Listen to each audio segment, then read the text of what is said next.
Hi, I'm Jeff Murrah, and I want to welcome you to Healthy Marriage Tips. Today, we're going to be talking about what you can do to move past FOMO in your family. Yesterday, I talked about FOMO and the dangers of it. Today, we're going to be talking about what you can do about it. Um, because it really is a problem. I don't even know if I hit all the details on how big a problem it is. Um, But let's head on into it. Now, I've grouped uh, the solutions or what you can do about it into a couple of categories. The first ones I'm going to give you focus on dealing with the surface symptoms because, when FOMO shows up, there's certain symptoms.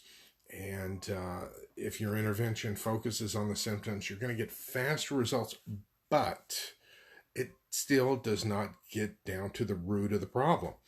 Um, and then I'm going to share with you some of the interventions that you can do that get more to the root of the problem and deal with it where it needs to be dealt with.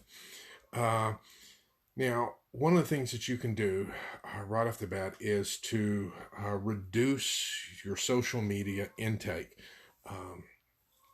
Because a lot of the dissatisfaction and the fear and the have to do it right now type of stuff comes from social media. And I'm not just talking, Facebook, Twitter, stuff like that. I'm also talking, like network television,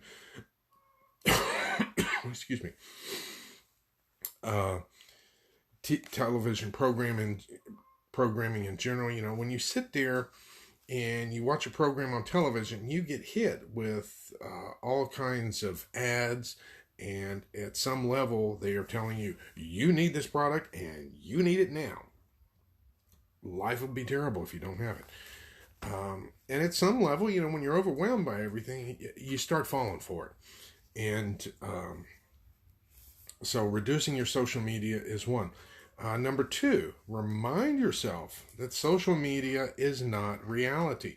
A lot of times what we see on Facebook or what our friends say about, how many friends they have, contacts they have, how influential they are. The bottom line is that's not reality. And a lot of times the people that we see, the beautiful people in the movies and so forth, a lot of that is airbrushed, made up, full of makeup. It's not the real thing, and you're going to have to remind yourself of that. And then the third thing is to get out and play. Just go out and enjoy yourself some. Now, the next interventions focus on getting to the root of the problem. And first of these is practice gratefulness. This gets into giving thanks for what you do have.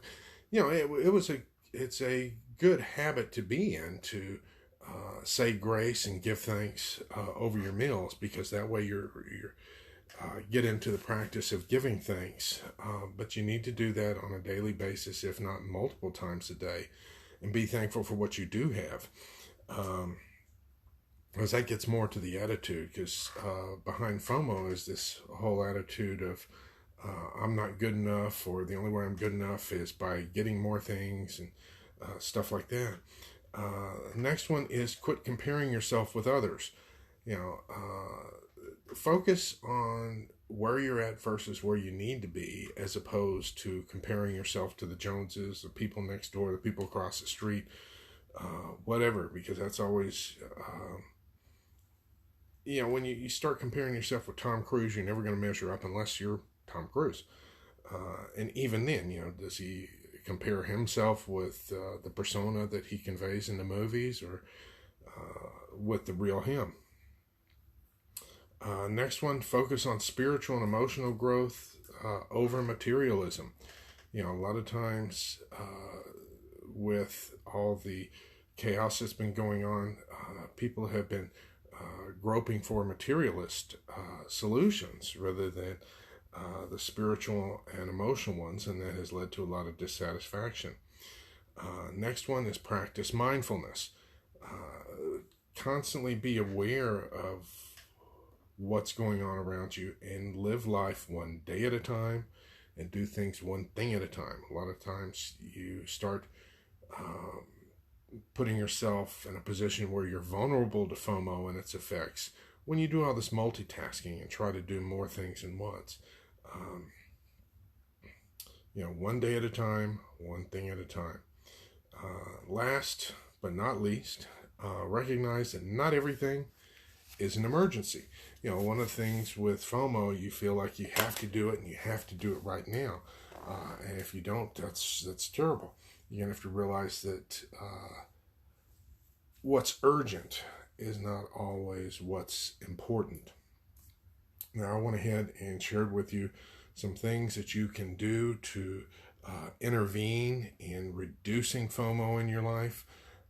The more you practice these things and the more you exercise them, the more you'll move past FOMO, and it's not going to have to be such a destructive force in your life and your family and your head and your heart.